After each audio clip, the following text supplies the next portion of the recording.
Hare Krishna. So welcome all to the fourth and the final session of Emotional Intelligence through Bhagavad-gita. It's been a pleasure and quite a journey through all the three sessions. In fact, each of the session is supposed to be a workshop with a lot of activity, like a lot of reflection, a lot of homework, etc. But this is what we could accomplish during this times of COVID, where we can just interact with each other only online. So today we will continue and proceed to the last and final session. A quick recap of what we have done the last 3 weeks. So this is a session 4, the final session, the secret key to lasting relationships. We've almost had an introduction to this topic in the last session itself. The previous sessions were, number 1, what we have learned is getting in touch with the real you. Session 2, we learned about regulation, the road to empowerment. These first 2 sessions are more to do with the internal work. Yeah, that's self-awareness and self-regulation, which talks about the inner homework that we need to do within ourselves. And session 3 and session 4 talk about, with that inner homework as a basis, how we interact with the external world to form positive relationships. Yeah, so that's why last session we have spoken about social awareness. And in social awareness, being a huge topic, we just covered one concept, that is about peer pressure. Yeah, how we can transform peer pressure into peer pleasure by actually situating ourselves in the knowledge of Gita. This is what we have done last week. And today is the final session, the secret key to lasting relationships. So we will start this session with a small activity. I hope all of you are ready. It would be great if you have a pen and paper with you, or else if you're good at mental work and then recalling it as and when it is necessary, that is fair enough. Okay, the activity is a question. So think of one relationship. Okay, think of one relationship that has been long lasting in your own life. And also think of one relationship that has fallen apart, broken, or discontinued due to some reason. Okay, I just give you 10 seconds pause to do that. One relationship that has stood the test of time, and one relationship that has fallen apart. Okay. Okay. So now, having had some understanding of what that relationship is, next, what you're supposed to do is list one quality which made this relationship that you have thought of in your mind as long lasting, and one quality that made the relationship fall apart. Okay.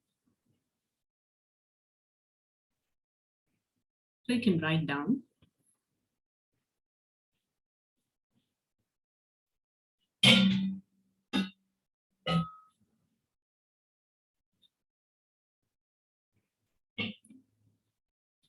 Yes.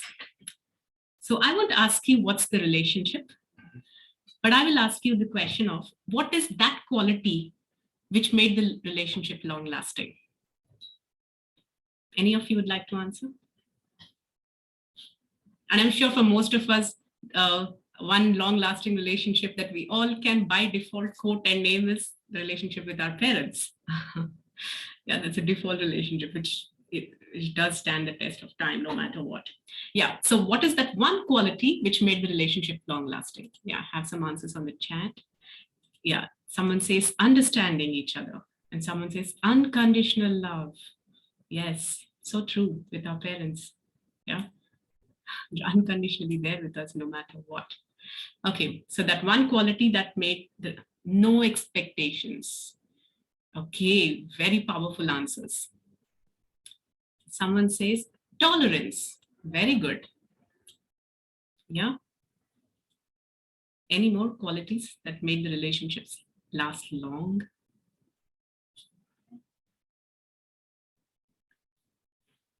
I have many more. Truthfulness, openness.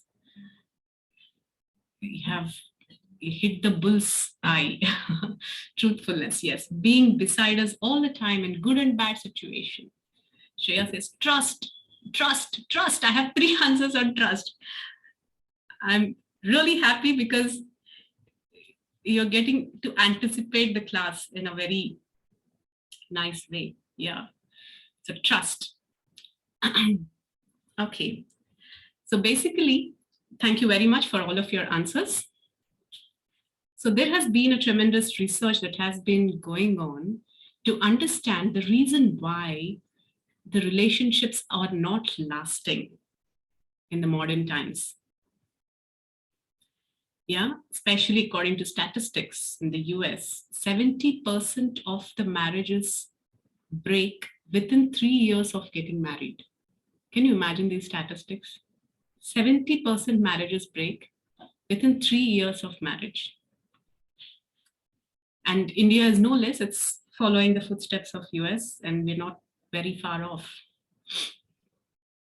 And if we don't awaken to realize the value of our own culture, our traditions, our integrity, we blindly follow the path of the West, and blind leading the blind, everybody fall in the ditch. So yes, as all of you have quoted such wonderful qualities that are secret for lasting relationships, can I know the other side of it? What is that one quality that made relationships fall apart?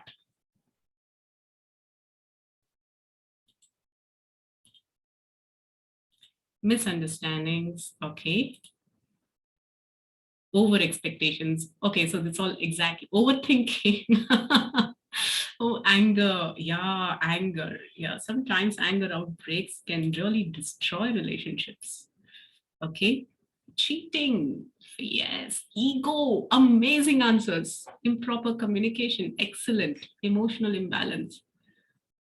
I'm so glad that I'm interacting with such a thoughtful and intelligent group. Excellent answers. Yes, all these are the reasons why relationships do fall apart. So indeed, actually, we are living in a world right now which is so fast-paced that sometimes if you look around the people and the relationships around us, especially if we are in academic world or situated in colleges or in corporate world, when you see some relationships around, it's alarming. You know, just today I was having a discussion with a group of our girls, and they were talking about how relationships are formed and, you know, are broken at the drop of a hat.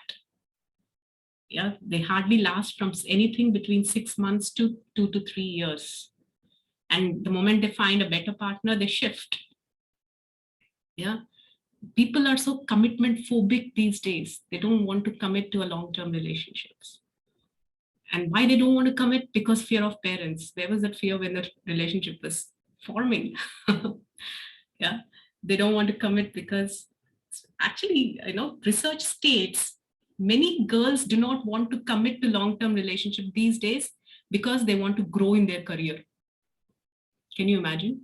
Because they want to step up the career ladder and they don't want to be disturbed by anything called commitment. People don't want to get into commitment. They have developed something called a commitment phobia. Yeah. So, and this huge, accept that. Yeah, it's difficult to accept the person as they are, expecting them to be according to our wishes. Yeah, this is one of the killer of relationships. Yeah, over expectations. So today, interestingly, we will go into the root cause of all these problems. This is what the beauty of Bhagavad-gita. It sheds light on the root cause of the problems. So when we tend to the root, what comes out of it is a full-fledged, beautiful, well-nourished plant. Yeah, in the garden of love. So so basically more and more individuals are seeking thrill in life, not partnership. That is why people get into a relationship, and the moment the thrill is over, the relationships fall apart. They can't handle something called predictability in a relationship. If relationship becomes too predictable, that is, you know, the same thing is going to happen again and again, they're bored. And in the modern day, people are not train how to handle boredom. That is why there is a switching of partners. They jump from one person to the other, one person to the other, so frequently. Yeah. And what to speak of the more elite and more hip cultures where unfortunate varieties of relationships are coming up, like one night stands and no strings attached relationships, where there is no, the two people come together, they understand that we don't need any emotional attachment to each other, but we are just there to enjoy ourselves. So based on that, they commit to each other. These are the, vikaras of relationships that are formed. And it's so far away from the Vedic culture. And this is eventually leading to so many psychological problems, emotional problems, and the family, the building structure of a society, the building blocks of society are stable families. And to the degree these family cultures are lost, to that degree the society is heading towards massive degradation. And this is the alarming state of affairs these days. So many psychotherapists have to deal with couple counselings, and if you actually have to look at their problems, it's sometimes very strange, awful, immaturity, very silly, but they just don't want to patch up because they have such walls of ego between both of them. There's recently a lecture of Gaur Gopal Prabhu. Start building bridges, not walls, between two people. Yeah. So this is a state of affairs these days. And what I'm trying to show you right now is a glimpse into the research findings. One of the recent researches have shown that there are 5 major causes of why relationships don't last. Yeah. The list of 5. So what is this? Number 1, which most of you have actually stated, loss of trust. Second is poor communication. Third is lack of respect.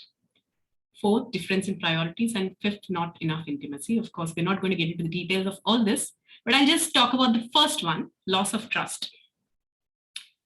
So as most of you have stated, the very basis of long-lasting relationships is trust. Yeah. So why does trust get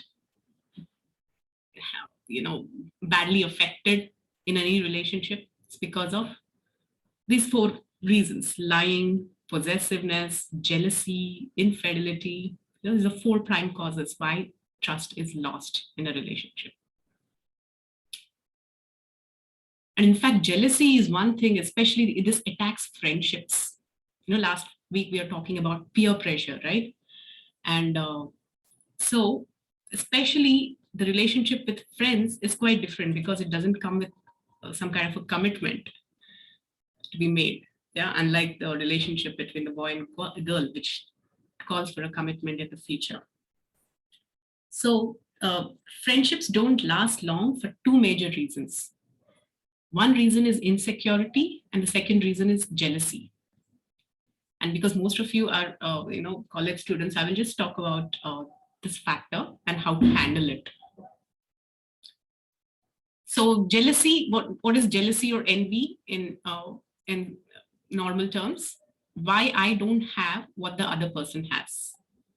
Yeah, this is in simple terms what jealousy or envy is. So I will tell you how to handle it through a small story. Yeah, a story of 2 good friends. Okay, so if you can resonate with this story and draw some lessons from it, it's amazing. So there are 2 friends. Their names are Amrita and Vibha. Okay, so Amrita is a very eloquent speaker. She is very erudite. She's very knowledgeable. She's a topper of her class, very gifted, very intellectual. And in fact, she's a great public speaker as well. And whenever she speaks on the stage, she receives a lot of attention, accolades, prizes, and whatnot. On the other hand, her good friend Vibha, she is an artist. Yeah, very introvert in nature. And she's an excellent artist, and as I said, very introvert, and being a good friend of Amrita, she used to oftentimes compare herself. She used to think, oh, okay, even I have my own talents, but why is that I never get into the limelight? And why people don't recognize me? Why she? All the accolades, why not me? And this envy started brewing and brewing and brewing. Many times it happens, right? We start comparing ourselves with others and others' gifts and start developing a lot of insecurities, and not knowing how to deal with it, we develop distance with that person and eventually even break. We lose so many valuable relationships in life just because of this monster called envy. So this is interesting how Vibha has handled this whole situation. So when she found herself getting envious of her own good and best friend, she felt that, no, this is not right. This is distancing me from my very own friend. So I should do something that will bring us together. So then they have announced something called the school elections. Yeah, they were in +1 and +2, 12 standard girls. So they announced something called school elections. And Amrita was, elected to contest in these elections to be the head girl of the whole school. So this made Vibha more envious. Oh, she's been elected. But this time she was sure that she wanted to cope up with the situation. So what did she do? She said, okay, now that this election campaign is going on, let me use all my artistic work and make nice banners to promote Amrita. And she actually did that, with all her best of artistic efforts. She made beautiful, amazing posters to promote the candidature of Amrita, and she has, posted it all over on the notice boards and all over the school. And because of those posters, she received a lot of attention and appreciation. And eventually she won the elections as a head girl. So at this time, Vibha and Amrita, they became such good and great friends. And when she won the elections, Amrita comes and she hugs Vibha, thanking her so much for her loving efforts and so selfless to promote her. Yeah, and they became the thickest of friends ever since then. And when everybody was appreciating Amrita, along with her, they started appreciating Vibha for her posters and, for her selfless acts of friendship. And in fact, at this point of time, she became the limelight of the whole school, for her wonderful friendly qualities. So just because Vibha has worked on her envy and she acted proactively by actually contributing to the growth of her friend, not only did she win the friendship of her good friend, but she's also won many other things, that what she always longed for. So this is what happens when we don't give in to our lower nature and start working on it and try to develop a higher nature.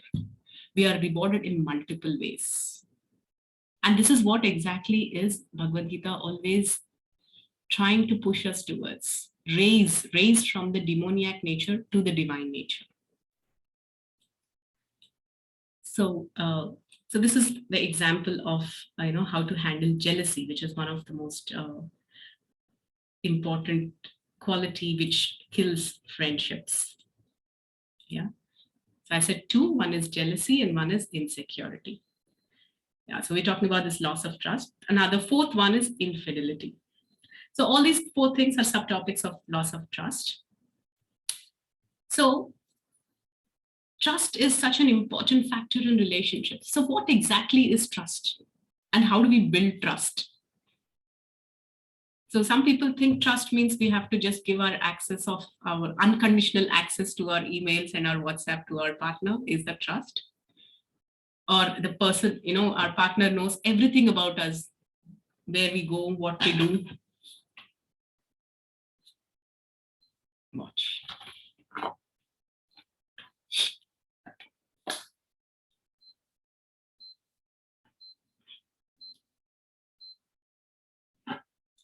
Yeah.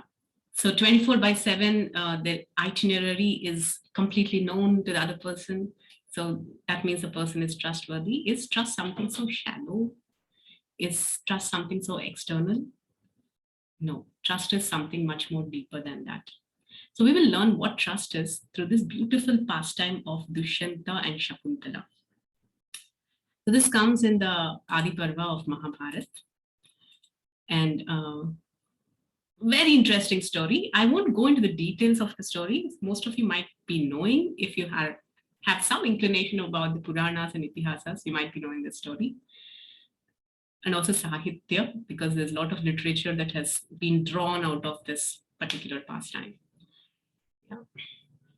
So Dushyanta and Shakuntala. So Dushyanta, I won't get into details, but I'll try to narrate it briefly. So Dushyanta was the king of the world, very powerful Kshatriya. And he once goes out for hunting into the deep forests. And as he was entering into the forest, it was getting deeper and deeper and darker. So as he went more and more deeper, chasing all the wild animals, he approaches the banks of the river Malini. And over there, he all of a sudden finds himself lost in a very beautiful ambience. Yeah, and where, nature at its best. The most beautiful trees around, and the hills, and the beautiful,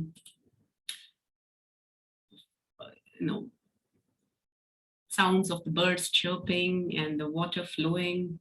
It was such an amazing ambience. And when he looked around what this place is like, he stepped into something called an ashram. And when he inquired what this ashram is about, he understood this is the ashram of Kanva Muni or Kanva Maharshi. So he has heard of his glories as a king, and he was then very eager to go and take his association. So he instructs all his followers, the rest of the soldiers and his ministers, to stay by outside the ashram. And he says, I will go and take darshan of Kanva Maharshi and seek his blessings and come back. So all the ministers say, yes, sir, we will wait for you. So Dushyanta enters the ashram of Karnami. It is a beautiful description of the beauty of this ashram. It was, it was a hermitage nonetheless, but, the scenic beauty, all the most sacred plants and trees growing, giving their beautiful fruits and flowers, and with all the wild bumblebees going around, buzzing, eager for the nectar of the beautiful flowers that this ashram is producing. It was like melting the heart. So Dushyanta walks in and to find out where Karnamuni is. And then when he was searching, a beautiful girl comes to greet him and says that Karnamuni is not in the ashram. He has just gone out to fetch some wild fruits for our food.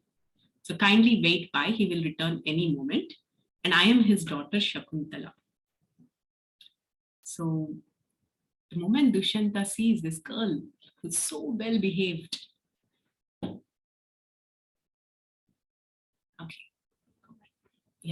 who's so well behaved and so beautiful with all such, the Mahabharata describes about the beauty Shakuntala had. She had such curly locks of hair and well-formed body, and she was amazing. And the moment Dushyanta saw her, he immediately fell in love with her.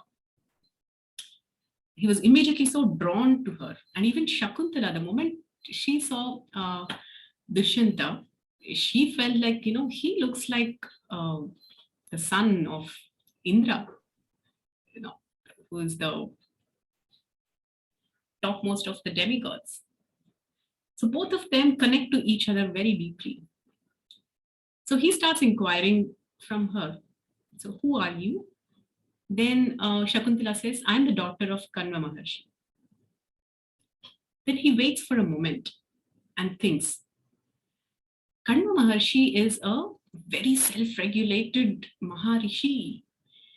And, he has conquered over his senses. And if he has a daughter, she will be a Muniputrika.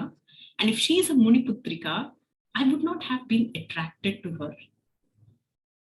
Just imagine the character of people of those days. If they're attracted, they would also know inherently and in their hearts why they're attracted. They believe their instincts so deeply, and they're always true. And he thinks, seeing her, he thinks immediately, she cannot be a Muniputrika. She should be some Kshatrani. That is why I'm attracted to her. Yeah, this is the power of the character of the kings those days that comes from the upbringing, etc. So then he asks her again, you don't seem to be the daughter of a Muni. Please tell me who you are. Then Shakuntala reveals her identity. She says, yes, what you have said is true.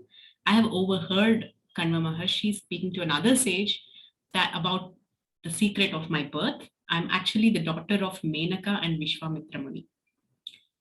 So we all know Brahmarshi Vishwamitra is a powerful king, powerful Kshatriya, later transformed into Brahmarshi owing to his tapasya. And later, his tapasya was disturbed by Menaka sent by Indra. And that's when, by their union, Shakuntala takes birth. So Shakuntala then reveals her birth. And he understands and he's convinced now what her birth is. Then he understands that she is a Kshatrani. Then, having understood that, see, this is how relationships were formed. It's not that, love at first sight and you don't know anything about the person and then you get into the relationships and after a long time, probably after marriage, you realize that this is not, this relationship is not meant to be. No. So they have some basic criteria of matchmaking, and everybody knew that even before they got married. And it's very important to understand what is the criteria of good match. This is part of education. And this is what we get to know when we read our Itihasas and Puranas, the stories. Yeah. So, because they are so attracted to each other, they are so convinced about their intent that they get married. And they get married by this kind of Vedic marriage called Gandharva Vivaha. Yeah, there are 8 types of Vedic marriages. I have told about this in detail in my session on Devahuti. If anybody wants to know, they can refer to my session on Devahuti. So there are some Brahmi Vivaha, Prajapatya Vivaha, Gandharva Vivaha, Rakshasa Vivaha, Vaishachika Vivaha, etc., etc. A lot of different types of marriage. So Brahmi Vivaha is that typical arranged marriage where the parents look for the appropriate groom, the criteria of having come from a good Brahmanical family who is there, where the spiritual advancement of the boy is given the greatest of consideration. It is Brahmi Vivaha.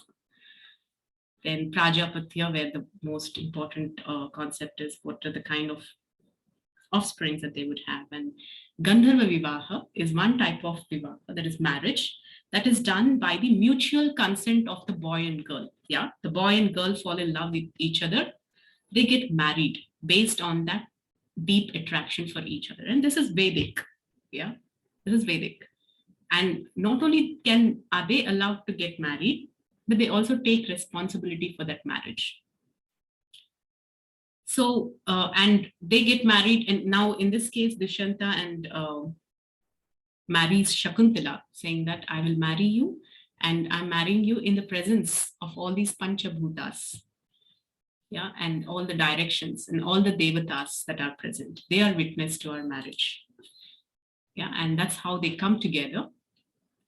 And he also promises her that the son who will be born out of you will be the king of Hastinapura. Promising that, yeah, they unite. And then Dushyanta leaves after that. So, so the whole thing has happened, and Dushyanta left after promising Shakuntala. And after some time, Kanva Maharshi comes back home. Yeah, comes back to the hermitage. And when he sees Shakuntala, he understands there is something that's different that has happened. Something unusual has happened.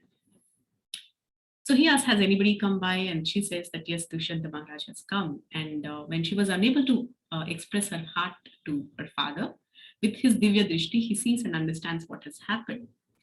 And look at the trust that her father had on her. He never chastised her or said anything wrong to her or blasphemed her. He very much accepted her desire. He respected her choice, and blessed her profusely. And in fact, he took care of the son whom she gave birth to and raised him by the absolute great standards of the ashram. So she gives birth to Bharata, such a powerful son that from childhood he used to go around playing with tigers and the cubs. That was such a powerful son. In fact, he could kill any animal, any beast within no time. That's why they all named him Sarva Damana. That means one who could kill anyone. So after some time, he grows up, and then all the Ashramvasis and Karma Muni, they understand that this is time for her to reunite with her husband. So they kind of send her off. And so Shakuntala starts off taking her son along with her to the kingdom of Dushyanta, to Hastinapur. So she goes to Hastinapur, and the moment she sees the king, she tries to make an eye contact with him, and to her bewilderment, he turns his eyes away from her. He does not reciprocate to her. He ignores her.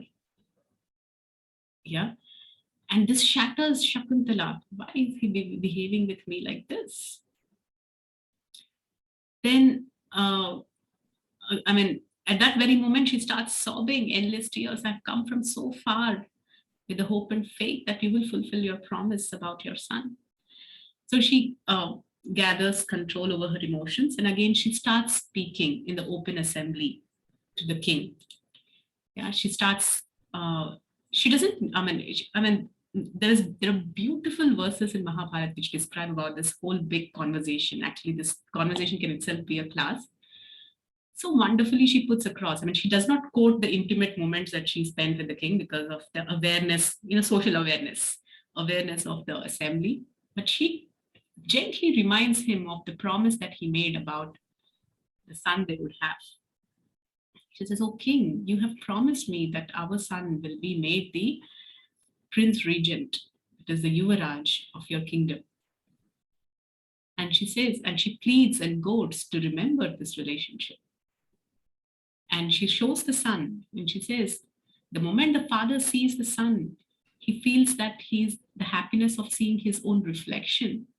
And it is the most beautiful moment in the life of the father. And she says, look at him, look into his eyes. Don't you recognize? And she starts telling that it is, if you don't know the truth, then it's fine. But if you know the truth and you're acting as if you don't know the truth, it's very difficult to bring the truth out of you. And she starts quoting from the scriptures that, 1,000 Dashashwamedha sacrifices equal to one, different yajnas, and many of the billions of such sacrifices equivalent to having one glorious son, and having millions of such sons is equivalent to one truth. So she tells about the importance of truthfulness and trust to Dushyanta, the Satyasaram. So when she says that, again, Dushyanta Maharaj, externally, he says that, I don't understand what you're speaking. And in fact, he denies any knowledge of her. So this again breaks her heart. And sobbing silently, she utters some final words and she leaves. She turns her back and she leaves. She starts walking. And that is when a celestial voice starts speaking. All the Devatas and all the Panchabhutas who were the witness, they start speaking and they tell, "O King Dushyanta, she is the very same wife of yours whom you have married in our presence. And now she has come with your son. Please accept him and make him the legal heir to your kingdom. So when the celestial voice was heard, so all the people in the whole assembly hear what has been spoken. And they all then accept Shakuntala for who she is and what their relationship is. And immediately the king also approaches Shakuntala with a lot of love, embraces her, and he accepts her as his own beloved queen. And he takes his son and he does the Rajyabhishek for him. So this is so basically there are many commentaries for this pastime. So one of the interesting commentary about this is what is called trust. So Shakuntala, she trusted her instinct so much. This is way beyond one's own intelligence, intellectual analysis, or what you try to conceive out of situation with your own intellectual prowess. This is some people call it a gut feel or an inner voice, or but this is what is called trust. Some people have this strong connection to their own inner self and to their own inner instincts. So this is what Shakuntala had. So trust is like not something that is expressed or tested in fair weather. It is something that is tested during the most toughest times. So it is said that a ship's worth is not tested when it is at the dock. When it is at the dock, a ship is very beautiful, very calm, very peaceful. But its true worth is estimated when it is sailing, and especially when a storm comes and strikes the ship. How well the ship fares, that is a real test of the ship. Similarly, a relationship. The real test of relationship is not when everything is going on well. Similarly, a real test of a devotee is also not when everything is going on well. So when everything is going on well, my sadhana is going on nicely, that means you're simply a fair weather devotee. I have no obstacles at home.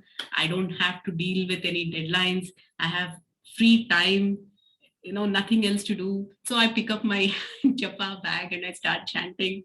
This is fair weather devotee. I don't have time. I have many other things to attend to. I have many other priorities, but still I'm chanting because this is my real connection to Krishna. So this is about being a true devotee. Yeah, such a thing comes in us over a period of time. So trust is not something that is tested when there is fair weather. It is tested when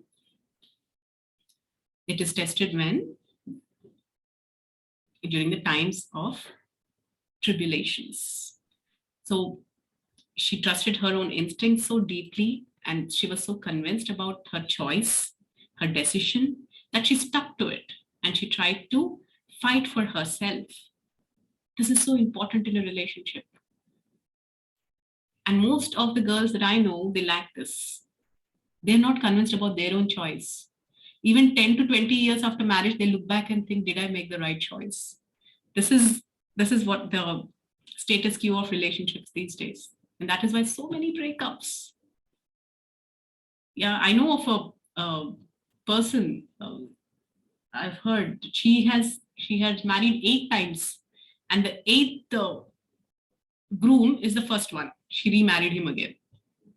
What kind of relationships are these? Nobody is happy in the process. Yeah. So this is the key number 1. And because of that trust she had within herself and trusting her own instinct so deeply and having faith in her own choices, she stood such a tough test. What kind of a test is this, that her own beloved did not welcome her? He didn't accept her. But still she debated for herself. There was nobody to speak on her behalf. She stood up and she spoke for herself. And she made her point. And the point did go straight deep into the heart of Dushyanta. But from Dushyanta's side, he maintained silence all this while and did not accept her because he was torn apart by his responsibilities as a king and as a husband. If he would have accepted her, just like that, because their marriage happened only in both of them, only both of them are the witness, the physical witnesses of the marriage. And if he accepts her straight away, then what would the whole kingdom think? Will the kingdom accept her? And will the kingdom accept Bharata as their next king? So he was, totally, lost in this kind of complex thoughts. And that's why he did not reveal externally what he was feeling internally for her. And when the Akashavani, the celestial voice, spoke, it's a confirmation to the entire kingdom. And then so he immediately embraced, both his wife and his son, and gave them the due respects, due love, everything that they deserved. So, and he trusted her that, that her love will actually ferry her across this tough time. So this is trust between two people, trust within oneself, which is so important to form a long-standing relationships. And no wonder this Bharata, she is Bharata Mata, Shakuntala, because the whole Bharat Desh is named after Bharata, who is her son. That is the greatness of Shakuntala. That is the greatness of her character. So, we all have a very narrow understanding of what relationships are and how relationships work. And this is what is the major cause of many frictions. Okay, let's go ahead, and then if I get into the details, we'll be lost. So key number 1 is trust. So today I'm going to share with you 3 keys to lasting relationships. Key number 1 is trust. And this is exemplified by this pastime, beautiful pastime of Dushyanta and Shakuntala. So now how do we develop trust, or how do we develop trustworthy relationships? This is the next question. Yeah. So all of us have understood the importance of trust. So how do we actually build this trust? Yeah. Is it that trust is something all about some superficial thing, as I said, having an unlimited access to the other person's schedule or their whereabouts or the nitty-gritties of what they do? No, this is not trust. And in fact, trust is even much more than monogamy. People think trust means monogamy. That means I have only one partner. That means I have trust. Yes, that is certainly a definition of trust, but trust is much beyond that. And how do we develop this trust? So Gita gives us some understanding of divine nature and demoniac nature. Yeah. And to the degree we develop divine qualities, we become those trustworthy people. And to the degree we exhibit demoniac nature, we become untrustworthy. Yeah. And what are those divine qualities? Beautifully Krishna explains in the Gita, 16th chapter, 1-3. Yeah, Daivi Prakriti, this is called. So what is it? This Krishna is saying about fearlessness, purification of one's existence, cultivation of spiritual knowledge, charity, self-control, performance of sacrifice, study of the Vedas, austerity, simplicity, all these. Especially here is truthfulness. Truthfulness is one of the divine qualities. Forgiveness, cleanliness, determination, and modesty, gentleness, freedom from covetousness. Covetousness means greed. Yeah, compassion for all living entities, aversion to fault finding, tranquility, renunciation, freedom from anger. One of you have said one of the reasons why relationships break is because of anger. Yeah. So the divine quality is to transcend that anger, freedom from anger. And on the other hand, what are demoniac qualities? Pride, dambhodarpo, bhimanascha, krodha, parushyameva, ajnanam chabijatasya, patha sampadam asurim. Asurim sampadam means the demoniac nature. What is the demoniac nature? Pride, arrogance, conceit, anger, harshness, and ignorance. All these qualities are demoniac nature. So the more a person has these qualities of pride and arrogance, they become people who are not trustworthy. So how do we develop trust? Raise from demoniac nature to divine nature. Yeah, by systematically cultivating them. In fact, I will tell you how demoniac nature, shatters relationships. Yeah, this is a pastime of Devyani and Kacha. I mean, the whole pastime, I have narrated it in the whole series. It's a 4-session series on Devyani and Sharmishta.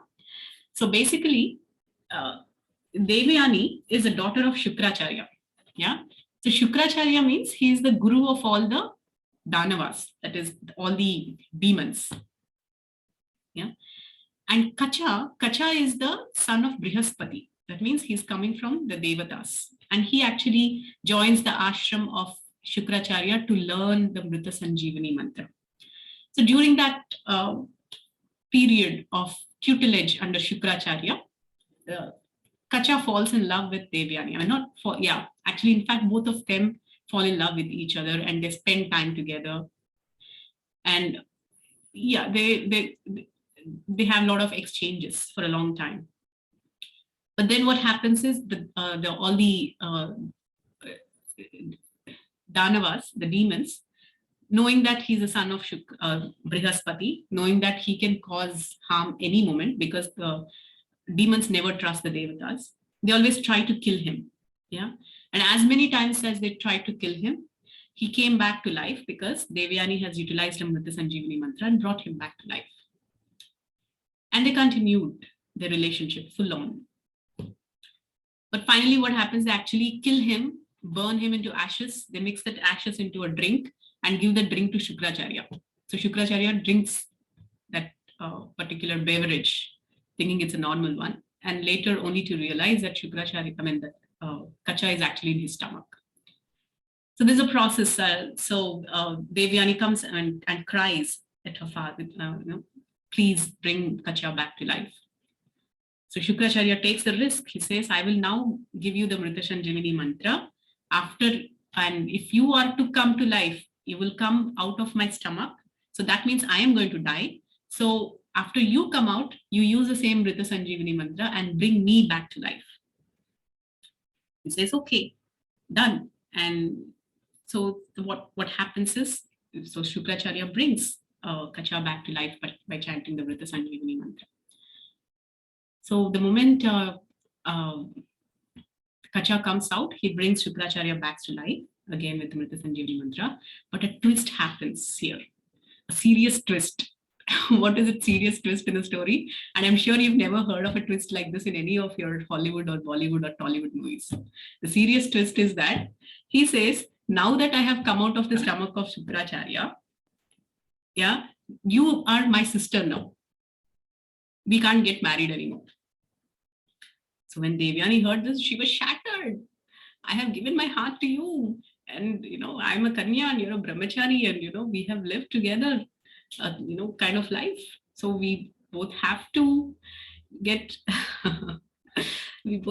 married. So, but Kacha says, interestingly, he says that, my dear Devyani, I'd rather give up my own personal desires, or I would rather die than not living to what is called dharma. I cannot leave dharma at any cost. And it is not dharma for me to marry you anymore. Because we both have come from the same person. We are equivalent to siblings. So, but then Devyani, at this point of time, she couldn't handle the rejection. Yeah. How does a person feel when rejected? She couldn't handle this rejection. And immediately she curses Kacha. She says, you have come here to learn the Mrita Sanjeevani mantra, and I curse you that you will forget whatever you have learned and you will never be able to utilize this. So much in the name of love. They were so happy together, and now that she got to know that this relationship is no more, she ended up cursing him. This is the nature of modern day relationships. And this is the nature of a demoniac propensity. This is called Asura Pravritti. Yeah. Asura Pravritti means that is their whole understanding of life and happiness and enjoyment is based on the bodily platform. Like, for example, what Devyani has spoken, that relationship has to continue. This is fine by humanitarian standards, or rather Laukika Nyaya, the cosmic justice. By those standards, what she has spoken is fair enough. But Dairi pravritti, that is divine nature, is something that stands for dharma under all circumstances, even if it means personal, personal sacrifice. So that's what Kacha stood for. So Devyani, being the daughter of Shukracharya, she came from the demoniac clan, so she had the demoniac propensity. And Kacha, having come from Brihaspati, he had that connection to demigods. So he exhibited what is called the Daivi Pravritti, or divine nature. So this is how, all people, if we have demoniac propensities in us, we, do a lot of todfod. Matlab, you do a lot of, we kind of break relationships in a very nasty way, leaving behind so much of negativity in the hearts, just like what Devyani did. When the relationship broke, she cursed him. This is what happens in modern day relationships also. Yeah, it's called, you're either ghosted or you're sent some very nasty messages or threats, and worse still, there are some people trying to murder, kill, whatnot happens. This is all asuri pravritti. That you don't satisfy my desire, you're doomed. So this is what we learn as demoniac nature and divine nature. On the other hand, when we have divine qualities, we always walk the path of dharma, and we understand what is the purpose of relationships, and we seek the essence and purpose of one's life. And being situated in that ultimate purpose, relationships are handled more maturely, and despite the many traumas or challenges or obstacles that come about. So the whole Mahabharata is all about, how to stand by one's own dharma. Yeah, so the next is, so if you see here, this is called the super killer of relationships as such is ego, the false ego. If you see, even in the situation of Devyani, her whole argument was based on the bodily conception. What is good for my body, I have to accept that. And if it doesn't happen, I curse. So this is exactly what is called false ego. False ego or ego is, rated as the super killer of the relationships. Any relationship that breaks, we have seen many factors, but if we group them into one and go to the root cause of it, all these breakups are happening because of one thing called ego. So what is this ego, especially what is false ego? False ego is something that wants us to identify ourselves with this body. Not just the body, we have a tendency to identify ourselves with our achievements, with our positions, with our relationships, and whatever are, the people who are related to this body are mine, and they're meant to give happiness to my senses and mind.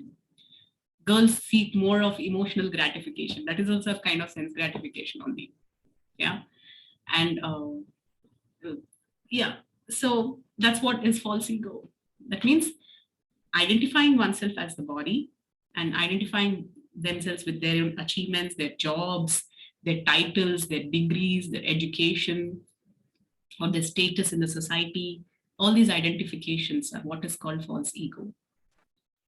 And this ego, what does it do? It always demands respect. It thinks that I am the best in this universe. And it thinks that I am the most significant person of this universe. And it thinks and makes you convinced that people around you are there simply to make you happy. This is the nature of ego. Yeah. And the more the person is situated in this false ego, the more the relationships are doomed, bound to shatter one day or the other. That's the nature of the ego. Very difficult, very subtle. Actually, any problems that happen, many frictions that come about in relationships, if you go to the root of it, you find it is because of the false ego. Very difficult to deal. In fact, ego is a very big topic. So how do we overcome this ego?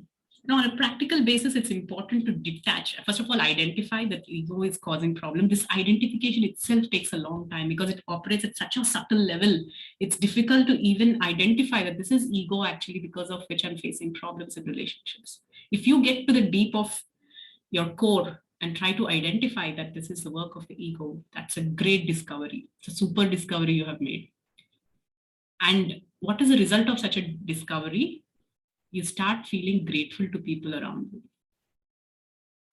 rather than endlessly expecting from them. Like somebody has said, like somebody has said, what is the cause of relationships that are not lasting? Endless expectations. Yes, but endless expectations are coming from this false ego. Yeah. So now the next battle is how to transform this, how to overcome this ego. It's not an easy thing. It's the ultimate journey of the soul. Yeah, ultimate journey of the soul. My Guru Maharaj says, at the end of the life, what determines the amount of progress you have made is the amount of ego you have given up. How much percentage of false ego have you given up? That is the standard of your spiritual advancement. Yeah. So now, is ego all bad? No, ego in itself is not bad because a person cannot live with an identity. To wipe off ego means to wipe off an identity. An identity is the intrinsic to the soul. So what is wrong is to have a false ego. That is false identification. So what is true ego? True identification. That's simple. So what is a true ego? To realize our true self as being divine and as being the part and parcel of the supreme whole. And when we understand ourselves as this divine person, divine spark, and a part and parcel of the supreme divine, we try to see this spark in everybody else. Yeah. Vidya Vinaya Sampanne Brahmane Gavihasni Shudi Chaika Swapakecha Pandita Samadarshina. So this is real education. Real education is to make this beautiful journey from false ego to true ego. And when one is situated in this true ego, they have equal vision of everybody around us. They see the sacredness of each person, each living entity. And when you see somebody as divine, as sacred, one will not dare to cause any harm to them. And one will not start expecting that the other person is meant to serve me. In fact, they realize themselves as servants of the Lord and his devotees. That I am to give and not to just take. We come out of this, cocoon of being unending takers, receivers, being always on the receiving end. And we grow into those people who want to give something to the other person, give something to this world. We are always in the identity of giving. So this is a journey from the false ego to true ego. And the Bhagavad-gita describes this process as yoga. Yeah, connecting with the higher self is yoga. Connecting to the supreme, that is yoga. So we all know that there are different yoga processes described in the Gita, the karma yoga, the jnana yoga, the ashtanga yoga, and ultimately the bhakti yoga, which is a culmination of all these processes. So this culmination, the process of bhakti, is especially glorified in Gita as the most sublime yoga. In fact, it is called the yoga of love, very interestingly. So key number 2 is overcoming ego. Yeah. Key number 1 is trust. Key number 2 is overcoming ego. So how did you get the key number 1? Trust. From its journey from demoniac qualities to divine qualities. Key number 2, overcoming ego, journey from false ego to true ego. So we'll go ahead to the final leg of our discussion. So as I said, the supreme-most yoga is Bhakti Yoga, the yoga of love. So this is called divine love. And this is a beautiful excerpt from the preface of Krishna book. I really loved it when I first read it, and I love it every time I read it. It's so beautifully written by Srila Prabhupada. He says that the whole world is very eager to satisfy the dormant propensity of love for others. Yeah. The very nature of the soul, just like the nature of water is to quench the thirst, it's liquid. The nature of sugar is to taste sweet. So the nature of the soul is to love and to be loved. That's the very nature, intrinsic nature. And everybody is eager to satisfy this propensity to love others, from the smallest of child to the most aged person, to the smallest of ant, to the biggest of wild animals. Everybody has this innate propensity to love, and everybody is very eager to satisfy this dormant propensity. But because of that, we try to expect so much from relationships, or we try to invent so many communities and promote socialism, communism, altruism, etc., and manufacture so many means and methods to foster love between groups and relationships, and to bring about prosperity in the world. But it's failing so much. Why? Because of Prabhupada says, this is because of the gross ignorance of the art of loving Krishna. If we can love our Supreme Father Krishna, then it is simply like watering the root of the tree. This example is something probably might have heard a million times, but to actually grasp, understand, and actually live by it is the very essence of life. If we have understood that this one truth, that simply by watering the root of the tree, the whole tree is nourished, simply by loving Krishna, all our relationships fall in place, not just in place, in excellent place. They're all in the right perspective, best perspective. In fact, this is what Pandavas have exemplified through their lives. This is what the Brajvasis have exemplified through their activities. Directing our loving propensity towards Krishna, and thereby having the best, sweetest, most fulfilling and nourishing of all relationships. You see, when we read Mahabharata, you see the kind of relationships Arjuna had. Arjuna had all divine qualities. In fact, this divine and demoniac nature, Krishna starts telling, these are the list of divine qualities, these are the list of demoniac qualities. He says, Arjuna, but you have all divine qualities. No wonder with all those divine qualities, he attracted the friendship of Krishna, and how he conducted himself in all other relationships. It's amazing. There's a superhero. So this is what is bhakti, the yoga of love. That is, simply by loving Krishna, one can become happy and spread that happiness and bliss in everybody else's lives. So, so how do we practice this bhakti? So it starts with the most powerful quality. The beginning of that love is by gratitude.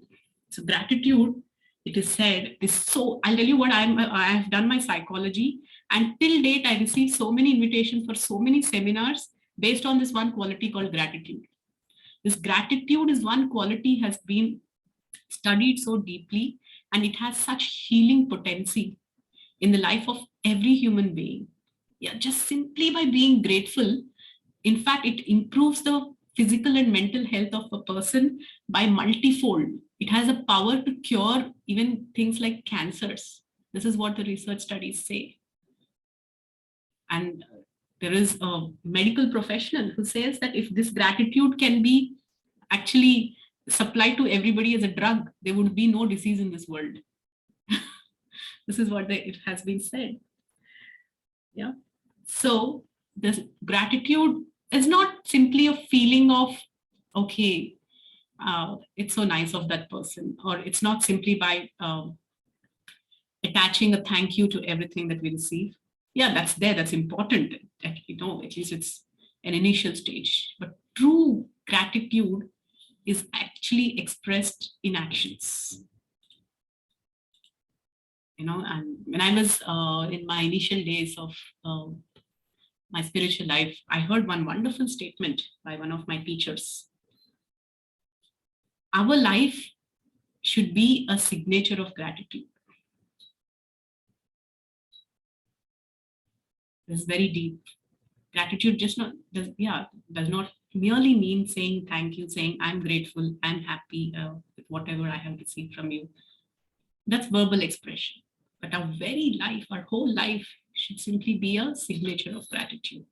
That is real gratitude expressed in action. Yeah, so Krishna also speaks about gratitude in very sweet way, such a sweet and simple way. Patram pushpam phalam toyam yome bhaktya prayachati tadaham bhakti upakritam ashnami prayatatmanaha. So if one offers me with love and devotion, simple, a flower, fruit, water, I will accept. So bhakti is something so simple, but should be offered with love. And what is it? Love? Love is simply first initially start feeling grateful, grateful to the Lord for all that has been given to us. Look around, there is nothing that Krishna didn't give us. Yeah, this matter, the cell phone, the laptop that you're seeing right now, it's made of matter. And this matter is coming from Krishna. Bhumirapo nalo vayukam mano buddhirevacha ahankaramiti manne bhinna prakrita ashtada. All these 8 elements, they are my external energy. And this light, the sunlight, yeah, the sun is called Surya Bhagavan, is a sun and moon are the 2 eyes of Krishna. The air that we breathe, the water that we drink, the food that we eat, everything, every single thing, there is nothing that is existing in this entire cosmos that is not connected to Krishna and that is not given by Krishna. So for all that we receive, even a small act of expression of gratitude, one thing is to identify, acknowledge, and feel grateful for it. The next step is go a step forward and express that gratitude in action by small little things, like by offering a fruit, a flower, water. These are they are apparently small, but they're very powerful. Yeah, because Krishna is saying, I accept. So if you have offered something that the Lord has accepted, that's the greatest thing that can happen in our lives. So gratitude is that powerful drug which can heal any disease. And next. So key number 3 is gratitude. So how do we develop this gratitude? Okay, so we will go the other way around, reverse. Why there is so much of ingratitude? Why is that we oftentimes don't understand that we have to be grateful to others? Yeah. For example, we have our parents have done unlimited things for us. Do we remember that with gratitude, if not every day, at least during some times?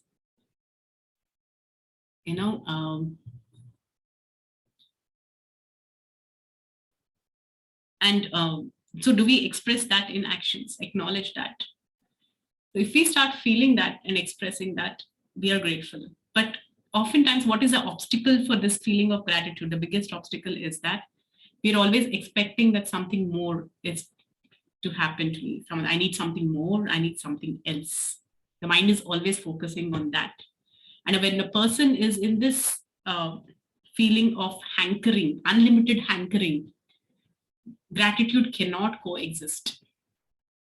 And this feeling of unlimited hankering for things is a predominant feature of mode of passion. Here is where Gita gives us the understanding. So the reason for ingratitude is being in the mode of passion. Whenever there is mode of passion, there is lust. Lust is desire for things, wanting more and more things for one's own pleasure. Kamesha krodesha rajoguna samudbhava. And this lust is coming from mode of passion. And where there is mode of passion, what is Krishna saying in 14th chapter of Gita? The mode of passion is born of unlimited desires and longings. Rajo ragatmakam vidhi trishna sanga samudbhavam tannimadnati kaunteya karma sangena dehinam. That is, the mode of passion is born of unlimited desires and longings. So as long as we have these unlimited desires and longings and cravings and hankerings, you cannot be situated in a position where you can feel gratitude to somebody. Yeah, because you are yourself the center and you're always wanting something for yourself. So on the other hand, if one can transcend this, elevate oneself to the mode of goodness, what happens? One is situated in nirmalatvat. There is a lot of tranquility in a person. Prakashakam anamayam. Prakashakam means it's very illuminating. Yeah, and one is situated in happiness and knowledge. And when it's situated in that peace and tranquility and with And when one's heart is filled with knowledge, a person starts seeing things clearly and becomes grateful to whatever they have received in life. So this mode of goodness is something that illuminates one's heart, and helps one cultivate this beautiful quality of gratitude. So key number 3 is gratitude, and how it is cultivated by doing a journey from the lower modes to the mode of goodness. So I will just try to summarize. These are the 3 keys to lasting relationships that I spoke about. Key number 1 is trust. And how do we develop that trust? By the journey from demoniac to divine nature. Key number 2 is overcoming ego. And how do we do that?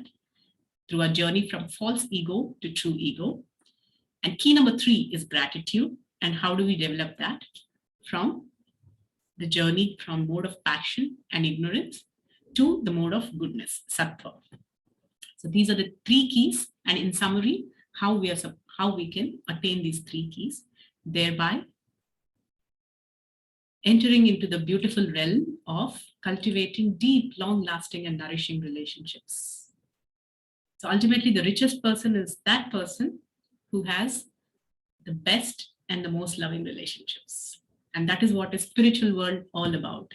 Spiritual world is all about loving relationships and nothing more. Thank you very much. It's been a great pleasure, Hare Krishna, to be with you for all these 4 sessions. It personally helped me in my own deeper understanding of the Gita and concepts as applied to the daily life. So if you have any comments, questions, queries, please feel free to ask.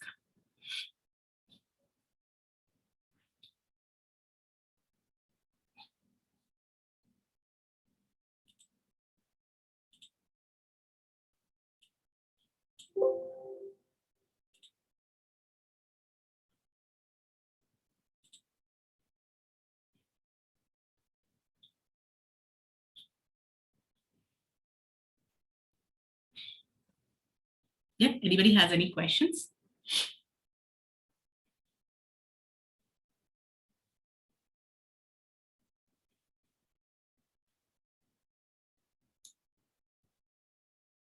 Okay, so thank you all very much. We will end this. Yeah. Ma'am, this is Santosh actually. So yes. I didn't hear your lecture completely. I just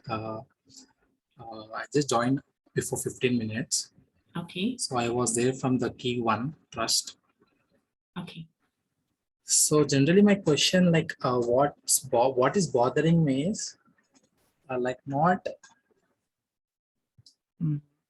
how should I put it? Like, let me just relax for a second. Yeah, sure. Actually, I have my own problem. I'm really undergoing this from like past year.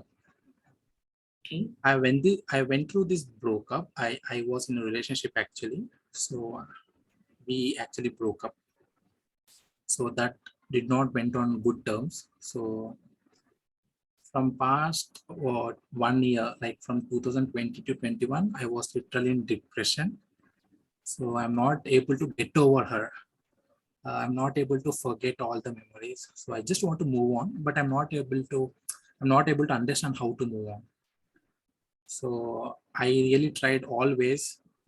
So I'm not even understanding how to forget her and continue my life. Like I want to focus on my career actually. Like obviously I'm a student, I have to focus on my studies. That is the foremost part I have to do. But somehow I'm really like distracting from my own life and I'm really getting depressed every day. So I'm not understanding how to forget, to be precise, how to forget that person. So what could I do? Like, yes. can you? Yes, Santosh.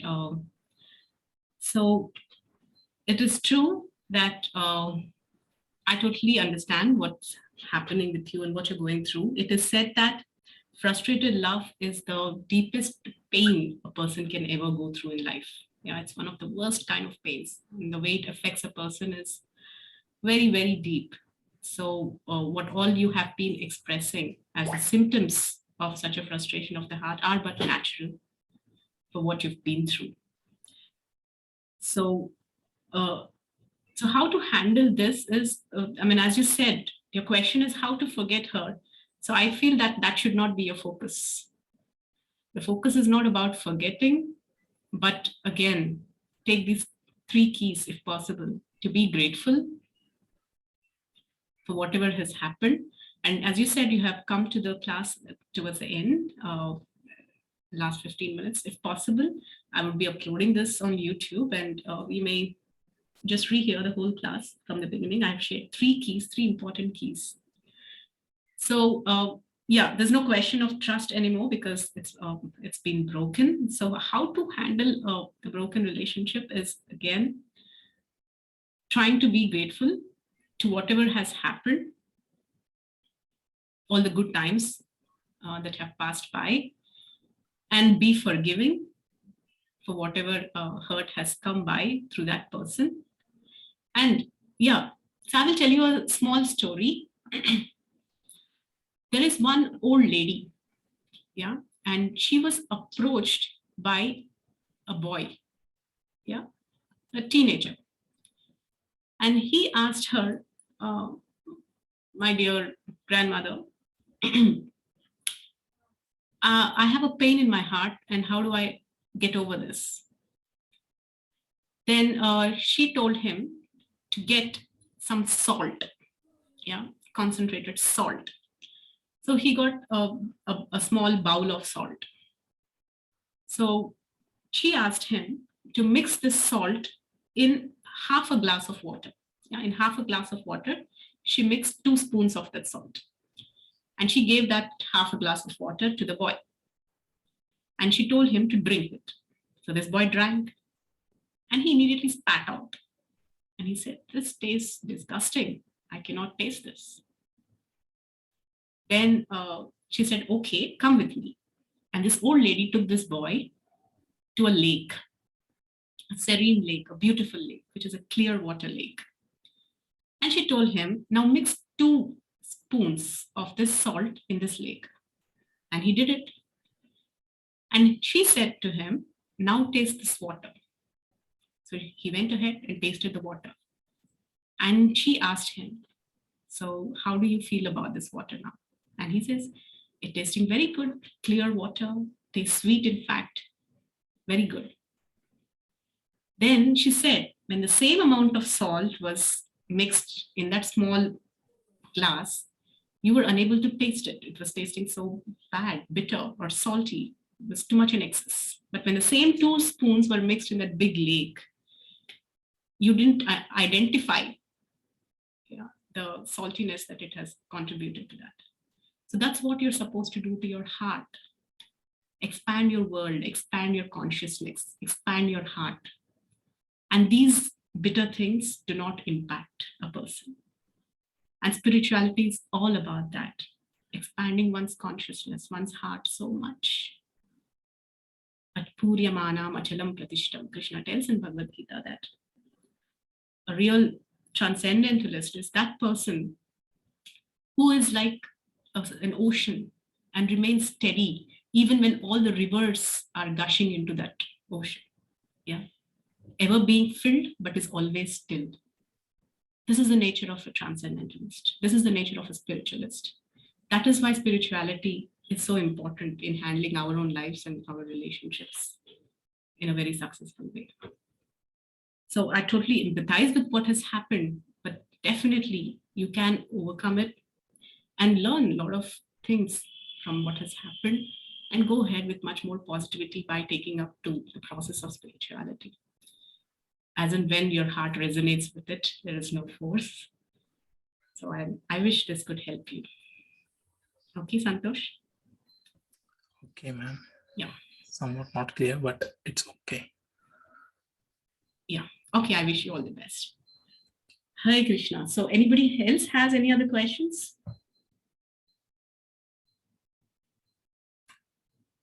Okay, thank you all very much. You can post your questions in the group if you have any. Srila Prabhupada ki jai.